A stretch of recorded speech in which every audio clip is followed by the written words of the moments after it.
More on Beauty and the Beast by Ciro Discepolo in Paolo Sorrentino's latest film, The Family Friend, 2006. The eternal myth of Beauty and the Beast is revived. Let's first address the beast, a rat, a whore in this case.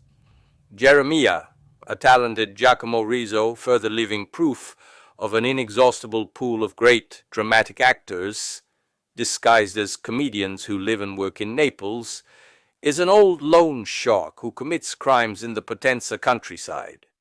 He is a slimy, truly disgusting being, whose physical and moral filth is rendered almost didactic by the accentuation given to it by Sorrentino's masterful screenplay and direction. This being, whose physical appearance, along with an improbable gray coat with gray fur on the back and the typical gait of a half-crippled rodent, crawling along the walls of buildings, lives in near starvation in a hovel-like house, rejected even by a caregiver, Polish. At home he complains about caring for his elderly bedridden mother, who constantly watches documentaries about snakes, rodents, and crocodiles in a dark room. But Jeremiah, even though he calls himself a friend of the poor, is actually a crocodile rodent octopus of the worst sort. He's a crocodile because of the infamous job he does, a rodent because he even digs through garbage and eats junk to keep accumulating money. But he's also an octopus because he seems to have 1,000 tentacles that grasp everything. He even goes around with headphones and a metal detector, searching for jewelry and watches hidden under the sand of the Latin coast. He's truly disgusting, and the viewer would want to kill him with poisoned bait. But rats, as we know, have become accustomed to every poison invented by man and continue to live under or above the sewers. Director Sorrentino, truly one of the finest figures in contemporary Italian cinema, uses more than one cinematic gimmick to make the filth even more visible to us of such a character. Cinematically speaking, the scene of the old loan shark in a bank vault, running through various open safety deposit boxes, filling and emptying them according to his own logic, is quite charming.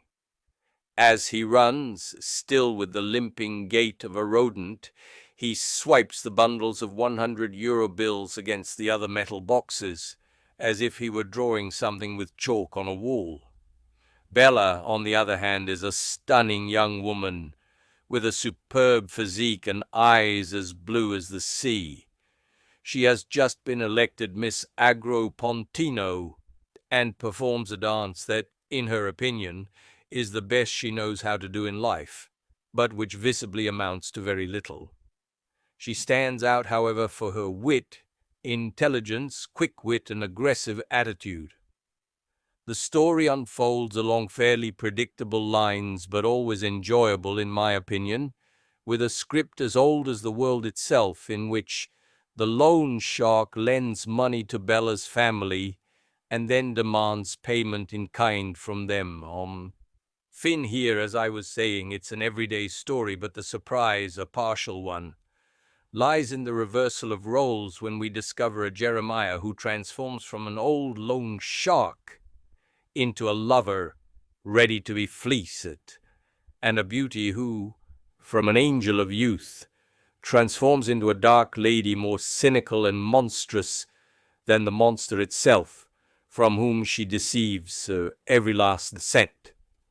A metaphor for our times, but also a metaphor for life in general, and for the bipolarity of human nature, never fully explained, not even by the eternal duo of Dr. Jekyll and Mr. Hyde.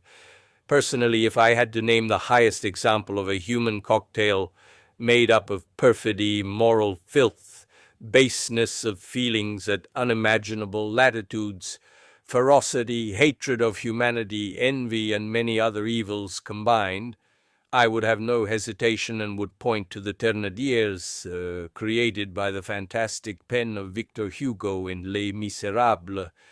Les Misérables has given us, perhaps Paolo Sorrentino intended to say this demon disguised as an angel, but perhaps less emphatically, the Neapolitan author simply intended to tell a story of ordinary wickedness, where the greatest sin is committed by the film-goer who is surprised by what he happens to see.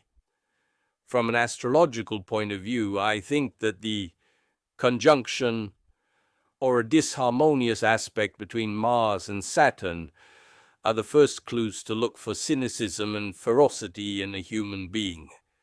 The first clues, but they are not enough. In the case of Joseph Goebbels, a notable example of what I am writing, we have a very broad Mars-Saturn-Uranus conjunction in Scorpio, but also 5 stars in Scorpio along with the Leo ascendant, and a damaged moon in Capricorn,